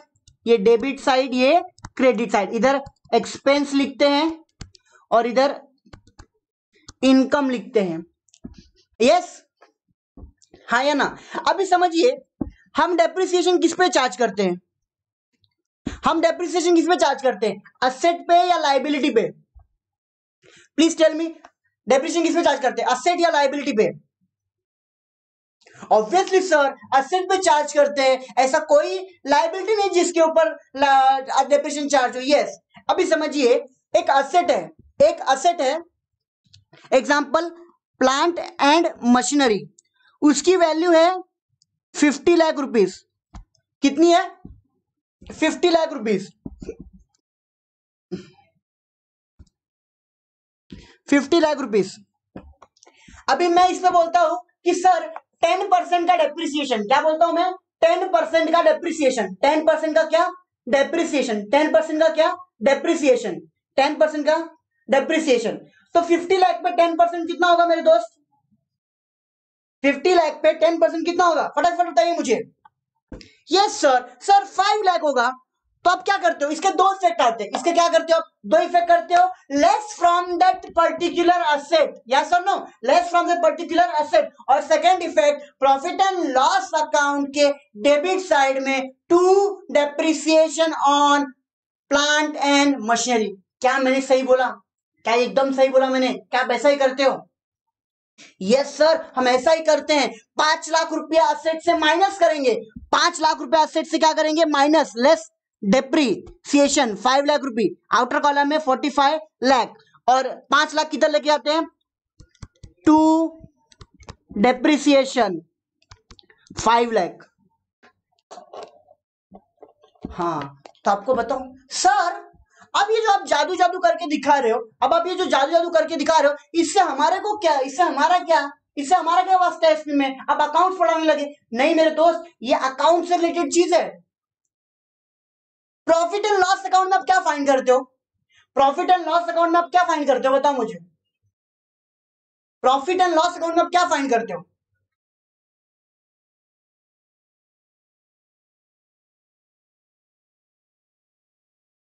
नेट प्रॉफिट या तो net loss. Yes sir no? आप क्या फाइंड करते हो? नेट प्रॉफिट या तो नेट लॉस. आपको एक चीज बताई मैंने अभी थोड़ी देर पहले बताया. Reserve fund, flowing back, retain earning, general reserve, self finance, ये क्या है? प्रॉफिट का हिस्सा, प्रॉफिट का पार्ट. एक बात बताओ, अगर प्रॉफिट मुझको, इधर मेरा इनकम है 10 लाख और डेप्रिसिएशन है 5 लाख. सॉरी, हाँ, इनकम कितना है? 10 lakh. To gross profit, to GP 10 lakh. और एक ही इधर एक्सपेंस है डेप्रिसिएशन 5 लाख रुपए का. तो मेरा नेट प्रॉफिट कितना होगा? बताइए, मेरा नेट प्रॉफिट कितना होगा? बताइए मुझे, फटाफट बताइए मुझे, मेरा नेट प्रॉफिट कितना होगा? 5 लाख रुपीस. आस्था, वेरी गुड, एकदम सही बोला आपने यार, एकदम 100% सही. कितना होगा? टू नेट प्रॉफिट कितना? 5 लाख रुपीस. कितना? 5 लाख रुपीस. यस और नो? तो मेरा नेट प्रॉफिट कितना हुआ? 5 लाख रुपए. तो मैं आप बताओ, यही 5 लाख रुपीस में से डिविडेंड भी दूंगा, यही 5 लाख रुपीज में से मैं क्या दूंगा, डिविडेंड भी दूंगा, और यही 5 लाख रुपीज में मैं क्या क्रिएट करूंगा, रिजर्व फंड क्रिएट करूंगा। मैं यही 5 लाख में से डिविडेंड भी दूंगा और यही 5 लाख में से क्या करूंगा, रिजर्व फंड क्रिएट करूंगा। अगर वही मेरा ग्रॉस प्रॉफिट 10 लाख के बदले 10 लाख के बदले 8 लाख रुपीज हो गया, तो 10 लाख के बदले 8 लाख हो गया, तो बताओ क्या अभी भी मुझे नेट प्रॉफिट 5 लाख का ही रहेगा? क्या मुझे अभी भी प्रॉफिट 5 लाख रुपीज का ही रहेगा? क्या मुझे अभी प्रॉफिट, ये देखो अभी फटक से आपने बोला नहीं सर अभी प्रॉफिट तो 3 लाख का हो जाएगा, अभी प्रॉफिट तो क्या हो जाएगा, 3 लाख का हो जाएगा। क्यों सर? अरे पहले ग्रॉस प्रॉफिट 10 था, अब कम हो गया तो 8 लाख, अभी 5 लाख, तो मुझे रिजर्व कितना मिलेगा, सिर्फ 3 लाख रुपए मिलेगा। सिर्फ कितना मिलेगा, 3 लाख रुपया। तो सर ये अफेक्ट होता है, यस डेप्रिसिएशन से बहुत अफेक्ट। अगर यही डेप्रिसिएशन कम हो जाए, अगर मेरा डेप्रिसिएशन कम हो तो प्रॉफिट मुझे क्या होगा, ज्यादा। डेप्रिसिएशन ज्यादा तो प्रॉफिट क्या हो जाएगा, कम।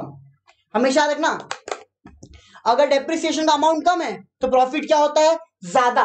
लेकिन अगर डेप्रिसिएशन का अमाउंट ज्यादा हो गया तो प्रॉफिट हमेशा क्या हो जाएगा, कम हो जाएगा।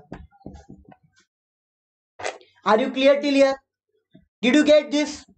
3 लाख एंड 5 लाख कैसे क्या बताया, डेप्रिसिएशन कैसे इफेक्ट करता है? yes, how depreciation affects, you understood it? yes yes, thank you very much। चलिए क्या मैं अभी ये इरेज कर दूं? yes, got it। चलिए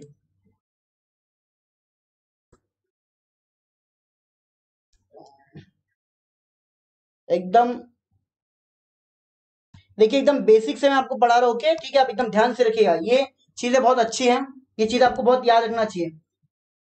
चलिए अब हम आते हैं अपने अगले पॉइंट पे, दैट इज पहला तो हो गया डेप्रिसिएशन कंपनी, सेकंड है डिविडेंड पॉलिसी। सेकंड क्या है, डिविडेंड पॉलिसी। अब एक बात बताइए, अगर मैं डिविडेंड ज्यादा दूंगा, अगर मैं डिविडेंड ज्यादा दूंगा, अच्छा सबसे पहली बात डिविडेंड ज्यादा दूंगा वो तो बात है, हम डिविडेंड कहां से देते हैं, मुझे ये बताओ, हम डिविडेंड कहां से देते हैं?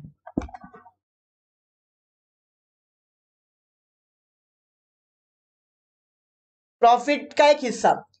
चलिए किरण किरण ने क्वेश्चन पूछा है, सर हम बिल्डिंग के ऊपर डेप्रिसिएशन लगाते हैं या एप्रिसिएशन लगाते हैं? अब मैं आपको एक एक्चुअल वैल्यू बताऊं तो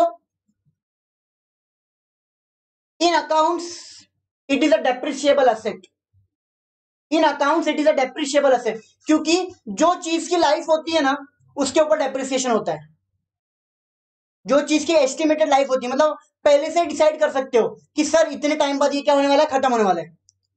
एक्चुअली अभी मुझे डिविडेंड पॉलिसी का, बट 2 मिनट आप मुझे दे दीजिए, मैं आपको बता देता हूँ, एक क्लियर का डाउट क्लियर करता हूँ। बिल्डिंग सर डेप्रिशिएबल एसेट क्यों है, क्योंकि सर इसकी एक एस्टिमेटेड लाइफ है। आप एक बिल्डिंग बता सकते हो, बिल्डिंग 50 साल रह सकती है, 100 साल रह सकती है, उसके बाद इसको क्या डिक्लेयर कर देते हैं, धोखादायक इमारत। It goes to delist building, मतलब उसको ये भाई ये बिल्डिंग कभी भी गिर सकती है। अगर आपको एकदम सही एग्जांपल देखने का है ना, एकदम सही एग्जांपल देखने का है, तो आप जब तिलक चौक पे आते हो ना, उधर देखना एक गवर्नमेंट की बिल्डिंग है ब्लैक कलर की, जो तिलक चौक पे प्रॉपर तिलक सरकार चौक ये स्टैचू है ना, वहीं पे लोकमान्य तिलक सर का जो स्टैचू है ना, वहीं उसके एक लेफ्ट साइड में बिल्डिंग है, एकदम ब्लैक ब्लैक हो गई है, ऐसी कबाड़ घर जैसा रखा है। आज तो 1 BHK कितने को मिलता है, 50 लाख को मिलता है। आप एक रूम भी उधर खरीदना नहीं चाहोगे, आपको अगर 50,000 में भी कोई देना हो बिल्डिंग में तो आप नहीं खरीदना चाहोगे, क्यों? क्योंकि सर वो बिल्डिंग कभी भी गिर सकती है। मीना लैंड एंड बिल्डिंग में लगता है जब सिर्फ लैंड रहे, only land is non depreciable asset. Please मेरे भाई ये याद रखना, अगर लैंड रहा तो डेप्रिसिएशन नहीं लगेगा, लेकिन बिल्डिंग लैंड एंड बिल्डिंग रहा तो डेप्रिसिएशन लगता है, ऐसा मत बोलो हाँ दोस्त please. Yes, only land is a non depreciable asset. चलो अब ये बात आप वहीं पे छोड़ दो, डेप्रिसिएशन का आपको समझ में आ गया रहेगा होपफुली। अब मेरा पॉइंट है जो मैंने आपको क्वेश्चन पूछा था कि सर कंपनी डिविडेंड कहां से डिस्ट्रीब्यूट करती है, तो आपने बोला सर प्रॉफिट में से।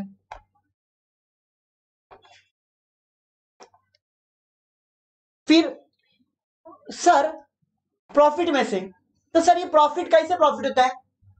आप ये जो कंपनी करती क्वार्टरली प्रॉफिट करती, क्या करती? क्वार्टरली। वो वाला क्वार्टर नहीं है अपना महीने महीने वाला क्वार्टर, 3 महीने का 4 क्वार्टर होता है, 3 महीने का 4 क्वार्टर होता है, 3 महीने का क्या होता है? 4 क्वार्टर होता है। यस। अब कंपनी को प्रॉफिट होते जाएगा तो कंपनी प्रॉफिट में से क्या करेगी? डिविडेंड डिस्ट्रीब्यूट करेगी। तो एक बात बताओ, मेरे को प्रॉफिट हुआ है, समझो गिरी क्लास को हम इधर एग्जांपल में ले लेते हैं, ले सकता हूँ क्या गिरी क्लास का एग्जांपल? अभी समझिए, गिरी क्लास को 100 करोड़ का प्रॉफिट हुआ है। कितने करोड़ का प्रॉफिट हुआ है? 100 करोड़ का। इस साल गिरी क्लास ने एकदम बहुत ही धूम मचा दिया ऑनलाइन लेक्चर्स में, सब बच्चों को एकदम पसंद है, फुल्ली डिजिटलाइजेशन, बोले कि एकदम भारी सर वीडियोस है, इनकी क्वालिटी एकदम बेस्ट है, ऑडियो वीडियो एकदम बेस्ट है, और इनका टीचिंग मेथड भी थोड़ा अच्छा है, एकदम बोर्ड रीड हटके दिखता है। तो अभी जो 100 करोड़ का मुझे क्या हुआ है? प्रॉफिट हुआ है। ये प्रॉफिट में से मैं क्या डिस्ट्रीब्यूट करना चाहता हूं? डिविडेंड। अब मैं क्या डिस्ट्रीब्यूट करना चाहता हूं? डिविडेंड। मुबारक हो, डिविडेंड हो, हमको प्रॉफिट हुआ है, अब हम क्या डिस्ट्रीब्यूट करेंगे? डिविडेंड डिस्ट्रीब्यूट करेंगे। व्हाट डू यू थिंक, पूरा 100 का 100 करोड़ रुपया मैं डिस्ट्रीब्यूट कर दूंगा? What do you think? Will I distribute the whole 100 crore?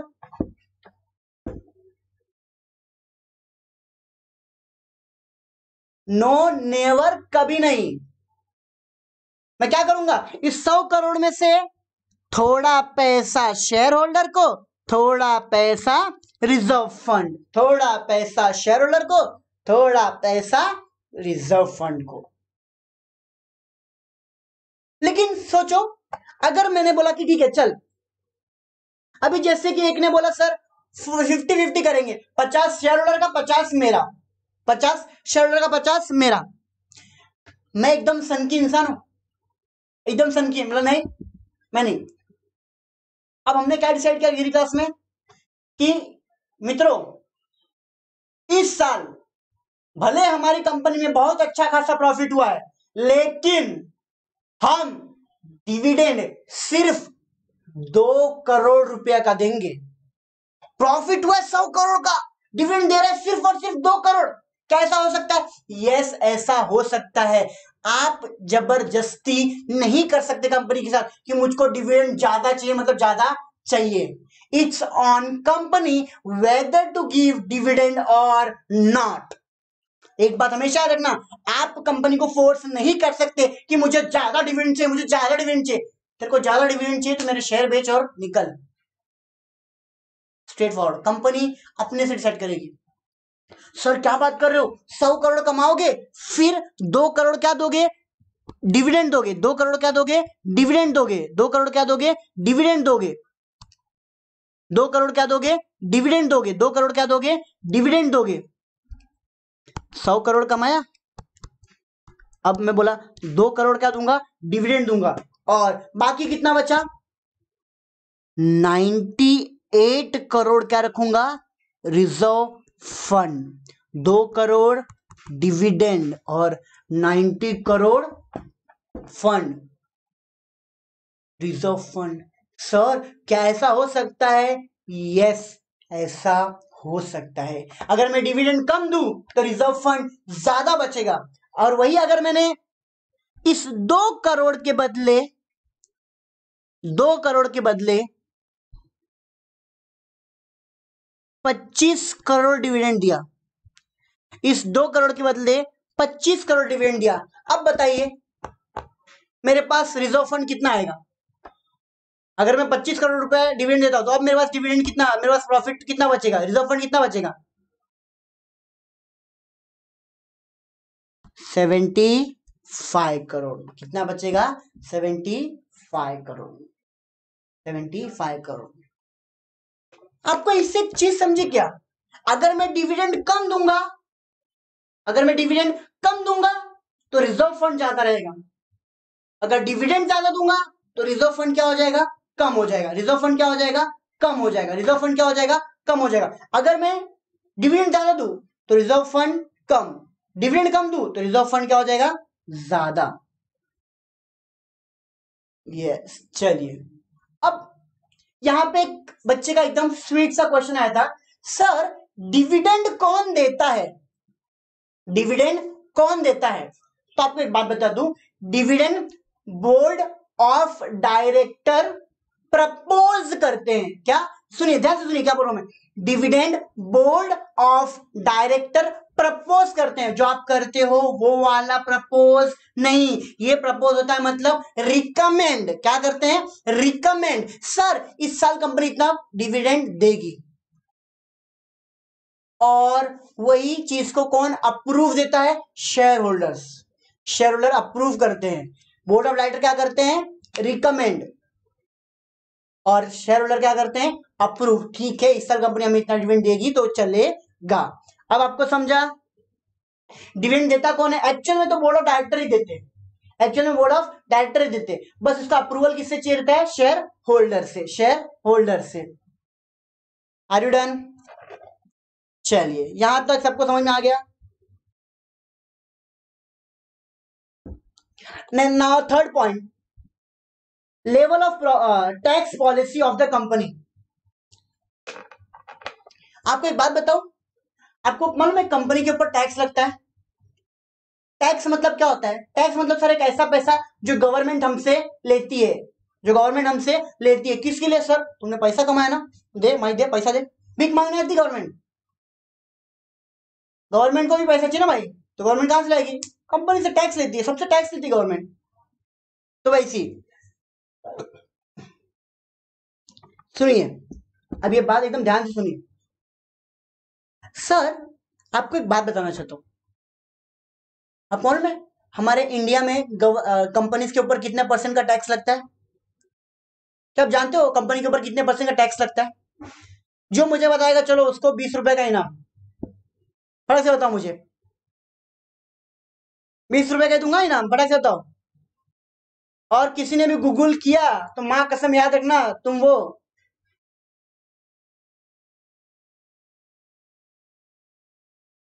Sanjana Baghel. Okay बेटा, वेरी गुड, एकदम सही बोला संजना बघेल ने। लगता है मैडम ने गूगल किया है। 30%, एग्जैक्टली 100% करेक्ट, इट्स 30%। अगर समझिए कंपनी ना, कंपनी अगर 10 करोड़ रुपया कमाती है, कंपनी अगर 10 करोड़ रुपया कमाती है, कंपनी का प्रॉफिट कितना है? 10 करोड़ रुपये। तो कंपनी को सबसे पहले ना -30% क्या पे करना पड़ता है? टैक्स पे करना पड़ता है। 10% का 10 करोड़ का 30% मतलब कितना? 3 करोड़ रुपया क्या हो जाएगा? टैक्स हो जाएगा। मां कसम, गवर्नमेंट कुछ करती नहीं, फुकट में कितना ले ली? 10 करोड़ में से 3 करोड़ रुपया गवर्नमेंट को जाएगा। मतलब गवर्नमेंट का कोई मेहनत नहीं, मेहनत अपना खून पसीना अपना, मजा कौन मारता है? गवर्नमेंट मारती है।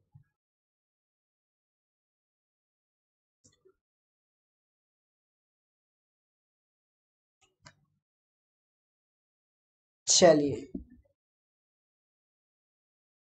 कॉन्ग्रेचुलेशन, आपको 20 रुपीज मिल गए, मिल गया। Yes, thank you very much.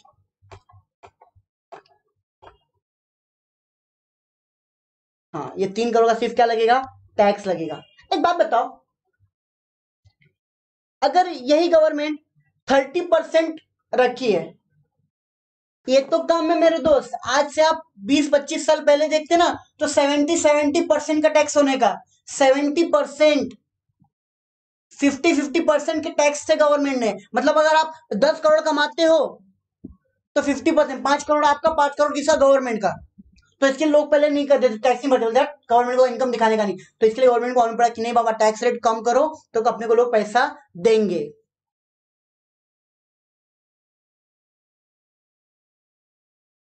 Yes, चलिए, आर यू डन? अब समझा? अभी मैं इससे क्या रीजन है सर? सर अगर यही 30% की जगह 10% टैक्स रेट हो जाएगा तो हमारा टैक्स कितना होगा? अगर ये 30% की जगह 10% हो गया टैक्स रेट, तो हमारा टैक्स कितना होगा बताइए मुझे फटाक से, टेल मी फास्ट।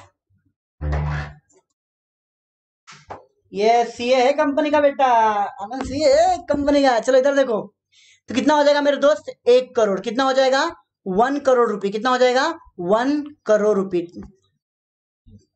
मेरा टैक्स कितना हो जाएगा, 1 करोड़ रुपए।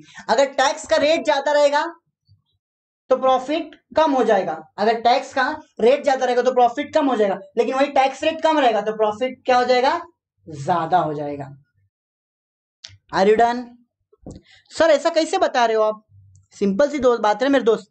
अगर 10 करोड़ कमाया, उसमें से 3 करोड़ दे दिया तो कितना बचेगा, 7 करोड़।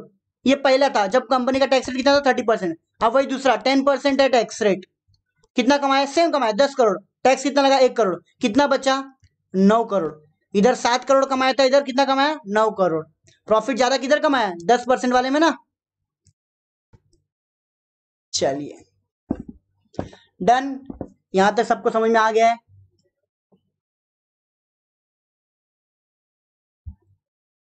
यहां तक सबको समझ में आ गया है? चलिए, can I erase this? Should I proceed now? Yes, दे दनादन। चलिए,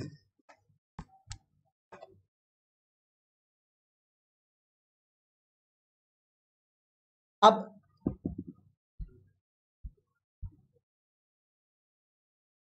लास्ट पॉइंट है, एकदम ध्यान से आप पढ़ लीजिए। Level of profit.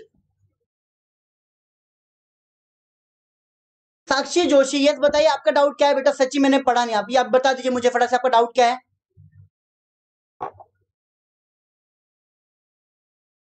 आप फटाक से बताइए मुझे आपका डाउट क्या है?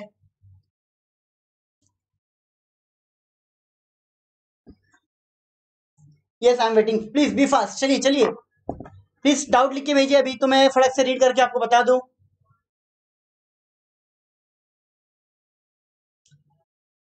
रिजर्व फंड प्रॉफिट पे होता है या ईयरली, मंथली होता है, ईयरली? बेटा रिजर्व फंड हमेशा कंपनी ना ईयरली निकालती है। कंपनी धीरे धीरे करके निकालती है, बाद में लास्ट में बोलती है कि इतना पैसा हमने साइड में निकाल लिया।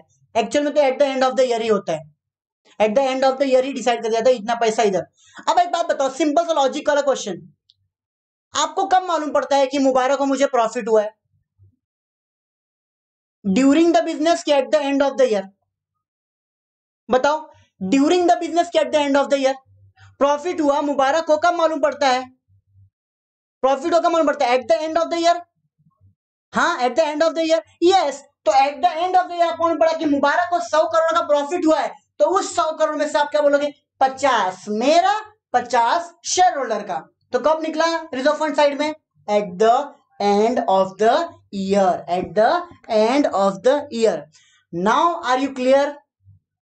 Yes, now she is clear. चलिए अब आगे बढ़ते हैं। Level of profit, fourth point है, बहुत ही इंपॉर्टेंट पॉइंट है, level of profit. What do you mean by sir level of profit? Sir level of profit का मतलब होता है सर, अगर हम ज्यादा प्रॉफिट कमाएंगे तो रिजर्व फंड भी ज्यादा रखेंगे, अगर हम कम प्रॉफिट कमाएंगे तो रिजर्व फंड भी क्या रखेंगे, कम रखेंगे। एकदम सिंपल सी बात है। लेवल ऑफ प्रॉफिट, ज्यादा प्रॉफिट कमाया तो ज्यादा रिजर्व फंड, कम प्रॉफिट कमाया तो कम reserve fund. Are you clear till here? सच्ची गवर्नमेंट को बोल देंगे शेयर होल्डर्स से भी टैक्स का पैसा कट करो। रिमेंबर, शेयर होल्डर्स पे भी टैक्स लगता है। अब कौन, पहले डिविडेंड पे टैक्स नहीं लगने का, पहले डिविडेंड पे टैक्स नहीं लगने का, but as per new income tax act, जो नया नया ताजा ताजा गर्मा गर्म अभी अभी आया, उसमें एक एकदम भारी चीज बोली गवर्नमेंट ने कि पहले क्या होने का, अगर आप 10 लाख रुपए तक डिविडेंड मिलता था ना, समझो आप शेयर होल्डर हो रिलायंस कंपनी के, और आपकी इनकम है डिविडेंड की 10 लाख रुपए, तो आपको एक भी रुपया टैक्स नहीं लगने का, एक भी रुपया टैक्स नहीं लगने का। लेकिन अब से जो नया इनकम टैक्स आया ना, इनकम टैक्स का फाइनेंस एक्ट आया ना, उसमें बोला गया अगर तूने 1 रुपया भी कमाया डिविडेंड से, 1 रुपया भी डिविडेंड से कमाया, you are a taxable person. आपके ऊपर टैक्स लगेगा, आपके ऊपर टैक्स लगेगा, आपके ऊपर टैक्स लगेगा। समझ जाओ, एक बात रखना, पहले डिविडेंड पे टैक्स नहीं लगने का, बट नया नया ताजा ताजा गर्मा गर्म 2020 के हिसाब से अब 1 रुपया डिविडेंड पे भी टैक्स लगेगा।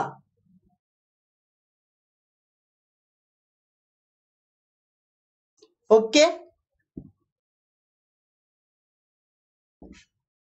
सर डिविडेंड पे टैक्स क्यों लगता है बेटा? क्योंकि ये इनकम होता है। आपको ये सब चीजें धीरे धीरे समझ में आएंगी। आप जैसे जैसे मेरे साथ आगे बढ़ोगे मैं आपको एकदम डेप्थ नॉलेज दूंगा। मैं आपको समझाऊंगा why the hell is this, ये ऐसा क्यों होता है। मैं आपको क्या है ये नहीं बताऊंगा, ये क्यों है मैं वो बताना चाहता हूँ। I always prefer to teach what is this, क्यों है ये, किस लिए है, क्या रीजन है, क्या रीजन है उसके पीछे, वो कैसे है वो तो आप समझ लोगे, आप बुक रीड करके समझ सकते हो, लेकिन क्यों है वो समझना इंपॉर्टेंट है हमारे लिए।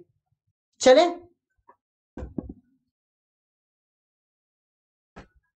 यस नहीं नहीं बेटा, अभी मुझे पहले ये थोड़ा खत्म करने का है, मैं खत्म कर लूं। चलिए अब मैं एक बार ये रीड कर लूं। Depreciation is provided on all assets of the company every year, irrespective of profit or loss. Due to depreciation, the profit of the company get reduced and sometimes extent which affects the self financing. चलिए यहां तक हो गया। आपको depreciation समझ में आ गया है, डिविडेंड पॉलिसी समझ में आ गया है, टैक्स पॉलिसी समझ में आ गया, लेवल ऑफ प्रॉफिट समझ में आ गया है। अब हम आते हैं हमारे एकदम short last, advantages and disadvantages, फायदे और नुकसान।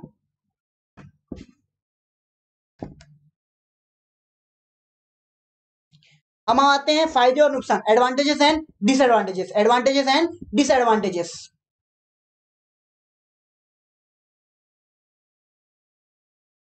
तो सुनिए सबसे पहला एडवांटेज क्या है, the following are the advantage of self finance, simple and easy method of finance. सबसे सिंपल है, कुछ भी मगजमारी नहीं, खुद के कंपनी के अंदर पैसा है, यही पैसा निकाल के आप कुछ भी आगे बिजनेस कर सकते हो, कभी भी किधर भी यूटिलाइज कर सकते हो।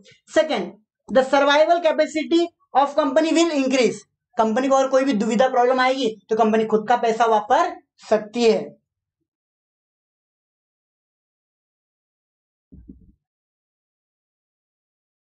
चलिए अब आगे, easy own finance is available, simple बात है, खुद का पैसा है भैया, मैं कभी भी पैसा निकाल सकता हूं। No need to borrow money और take loan from bank, simple सी बात है, मेरे पास खुद का पैसा है तो मैं लोगों से क्यों भीख मांगू। हाँ, it increases the dividend paying capacity, yes अगर मुझे कभी लगा कि मेरे पास बहुत प्रॉफिट हो गया, बहुत रिजर्व फंड हो गया, अब मुझे इतना रिजर्व फंड की जरूरत नहीं, उसमें से थोड़ा पैसा मैं क्या कर दूंगा, मेरे शेयर को डिविडेंड दे दूंगा, क्योंकि एट लास्ट वो रिजर्व फंड किसका मालूम है, शेयर होल्डर्स का। किसका है वो, शेयर होल्डर्स का। चलिए next, adequate fund available for depreciation replacement of assets. अब देखिए इधर असेट का स्पेलिंग जरा रॉन्ग हो गया है, आप वो असेट के स्पेलिंग को क्या कर लीजिए, रेक्टिफाई कर लीजिए।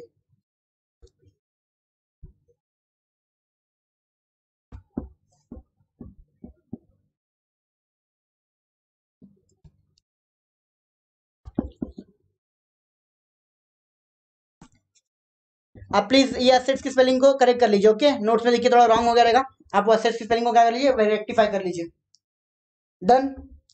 कभी भी कंपनी को असेट चेंज करना रहेगा तो उसका पैसा भी कहां से आएगा, रिजर्व फंड से आ सकता है। अब हम आगे बढ़ते हैं, दैट इज डिसएडवांटेजेस। क्या है डिसएडवांटेजेस सर, एकदम सिंपल सा डिसएडवांटेज है sir, change of over capitalisation, chance of over sub capitalisation.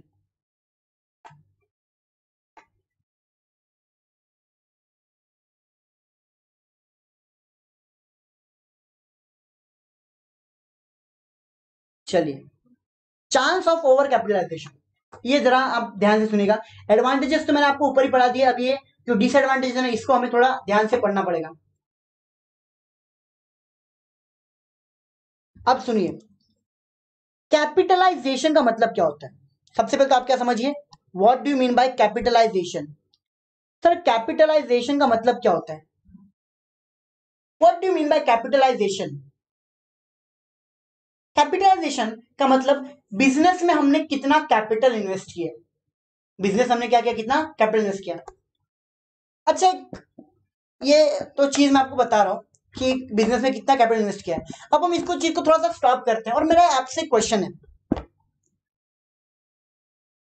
आपको मैंने 50,000 रुपए दे दिए, आपको मैंने अगर 50,000 रुपए दे दिए, आप वो 50,000 का क्या करोगे। What if I gave you 50,000 and ask you do whatever you want? What will you do? What will you do?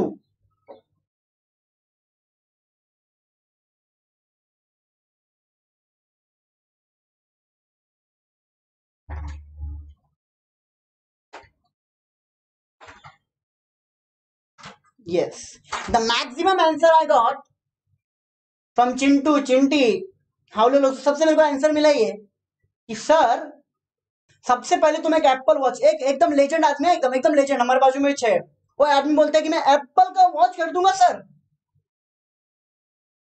फिर उससे भी लेजेंड लोग आए, सर हम यूज करेंगे, हम क्या करेंगे, यूज करेंगे। और उससे टॉप लेवल वाले जो है, सर हम सेविंग्स करेंगे। और उनसे एकदम upper most top level sir legend आए, वो बोलते sir we will invest it. एकदम सिंपल से बताओ, मैं आपको 50,000 रुपए दे दिया ना, बहुत कम लोग हैं जो पैसे को अच्छे से वापर पाएंगे। मैक्सिमम लोग क्या करेंगे, खर्चा करेंगे, ऐसी मतलब फालतू का वेस्टेज करेंगे। सबसे पहले चल एप्पल का वॉच ले ले, चल अच्छे कपड़े खरीद ले। यस, जब इंसान के पास पैसा आता है ना, पैसा कमाना बड़ी बात नहीं है, उस पैसे को संभालना बड़ी बात होती है। Money can be earn by any person, but money can saved and invested by only a good person, a good mentality person. Yes, सब शॉपिंग करेंगे, मेरे को मालूम है मैक्सिमम शॉपिंग करेंगे। अब जैसे मैंने आपको 50,000 रुपए दिया, do you think are you capable to handle 50,000 rupees? Your answer will be yes, but my answer is no. तुम ऐसा चश्मा लगा के पूरा एकदम काला चश्मा जचता है भाई, तुम्हारे को लगता है ऐसा होता नहीं है, तुमको लगता है कि तुम 50,000 हैंडल कर सकते हो, बट मैं बताऊं आपको नहीं हैंडल कर सकते, because you don't have any financial knowledge. आपको ये पता ही नहीं how to use this 50,000 to make it 50 lakh. जैसे प्रॉब्लम आपके साथ हो सकती है, क्यों? क्योंकि हद से ज्यादा आपने आज तक कितना रुपया संभाला है? 100 रुपया, 200 रुपया, 500 रुपया, 1000 रुपया। 1000 रुपया आपने मैक्सिमम संभाला है, तो आपको 1000 रुपया कैसे संभालने आपको आता है। लेकिन जब मैं आपको 50,000 दे दूंगा तो आप गड़बड़ा जाओगे, हाइला फुल पार्टी, अजीब की पार्टी, ऐसा आप बाजू वाले की तरफ से ले लेते हो। यस और नो? यस। तो वही प्रॉब्लम कंपनी के साथ भी हो सकती है। कंपनी ने बहुत पैसा कमा लिया, कंपनी ने बहुत रिजर्व फंड कर लिया, कंपनी ने बहुत रिजर्व फंड रख लिया, लेकिन आपको पता है लास्ट में एक बहुत बड़ा प्रॉब्लम होता है, कंपनी कुछ ना कुछ मिस्टेक कर देती है। जब इंसान को ज्यादा पैसा आता है ना, या तो उसका दिमाग बहुत चलता है, तो उसका दिमाग मतिमंद हो जाता है, फिर वो किधर भी खर्चा करने लगता है। और जैसे ही किधर भी खर्चा करना स्टार्ट किया, वैसे ही बिजनेस लॉस में जाने लगता है। तो ये सबसे बड़ा प्रॉब्लम है, ओवर कैपिटलाइजेशन। ज्यादा पैसा हो जाएगा ना, तो कंपनी कुछ भी मस्ती, कंपनी बोलेगी कि मैं ये कंपनी को खरीद लेती हूँ, ये कंपनी को खरीद लेती हूँ। ऐसे 3-4 कंपनी खरीद लेती है, बाद में जो खुद प्रॉफिट में थी उन चारों का मिला के लॉस, खुद भी लॉस में हो जाती है। इसके लिए कभी भी दूसरे का कंपनी खरीदने का नहीं, अपना कंपनी को और ग्रो करने का। ओके, क्या आपको समझा? ये ओवर कैपिटलाइजेशन मतलब खुद के बिजनेस में ज्यादा भी पैसा लगा लिया ना, तो भी वो गलत है। जितना चाहिए उतना ही। अगर आपको 2 रोटी की भूख है तो 2 ही रोटी खाओ, आप 4 रोटी नहीं खाओगे। आप थाली भर के ऐसा भाजी नहीं लोगे। अगर इस एक वाटी में आपको भाजी लगती है तो आप वो वाटी में ही लोगे, ऐसा नहीं कि पूरा थाली भर के। यस, असेट परचेसिंग, बेटा जो असेट चाहिए वही असेट लिया जाता है। Do you think purchasing an iPhone 11 is more important? 1 lakh का फोन इंपॉर्टेंट है कि हमको कोई भी फोन इंपॉर्टेंट है? 1 लाख का फोन इंपॉर्टेंट है कि हमको कोई भी फोन इंपॉर्टेंट है? यस, नो वर्थ नहीं, हमको सिर्फ मोबाइल फोन इंपॉर्टेंट है मेरे दोस्त। उस फोन से आप क्या करते हो? हेलो हाय बाय, और आपका जो टिक टिक टिक टिक है वही करते हो। 1 लाख में भी वही काम होता है, 15,000 20,000 में भी वही काम होता है, तो वाई शुड इन्वेस्ट 1 लाख? तो काम क्या करने वाला है? सेम करने वाला है। चलिए अब आगे बढ़ू मैं, ये चीज समझ में आगे चली। Chance of misuse of finance of the fund, financial funds, miss of financial funds of the company. Simple सी बात है, अगर कंपनी में ज्यादा पैसा रहेगा ना, तो थोड़ा घपला हो जाता है। बोर्ड ऑफ डायरेक्टर या तो कोई ना कोई तो घपला भी कर सकता है, मीन्स थोड़े पैसे इधर के उधर हो सकते हैं। चलिए नेक्स्ट, इट क्रिएट्स मोनोपोली। अब ये चीज के बारे में आपको एकदम बहुत अच्छे से बताऊं, मोनोपोली। आपको पता है जब बिजनेस के साथ बहुत पैसा होता है ना, तो बिजनेस सारे बिजनेस को खरीद लेता है। मैं आपको एक केस स्टडी बताऊंगा अगले लेक्चर में, अभी थोड़ा इधर ही हम स्टॉप करेंगे। एक केस स्टडी है, how does a businessman thinks कि मुझे मोनोपोली कैसे क्रिएट करनी चाहिए। तो मैं आपको उसके बारे में बताऊंगा। मोनोपोली मतलब एक बात है ना, single seller in the market, एक अकेला व्यक्ति जो पूरे मार्केट में माल बेचेगा। अब मैं अकेला हूं तो सिंपल सी बात है, प्रॉफिट क्या करूंगा, ज्यादा प्रॉफिट क्या करूंगा, ज्यादा कमाऊंगा लोगों से और ज्यादा प्राइस पे, भाव पे वस्तु बेचूंगा। अवॉइडिंग टैक्स लाइबिलिटीज, मेरे पास पैसा ज्यादा रहेगा तो मैं टैक्स का क्या करूंगा, अवॉइड करूंगा। चलिए यहां तक आपको समझा? Have you any doubt? Do you have any doubt till here? Do you have any doubt till here?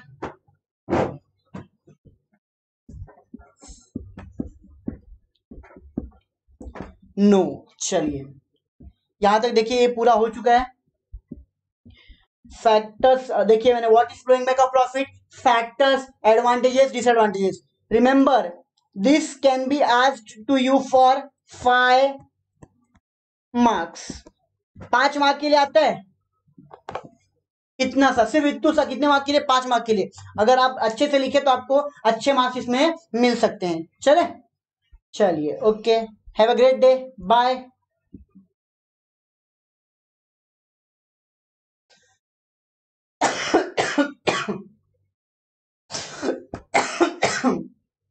ये सर देखिए, सर बाय कर दीजिए इसको।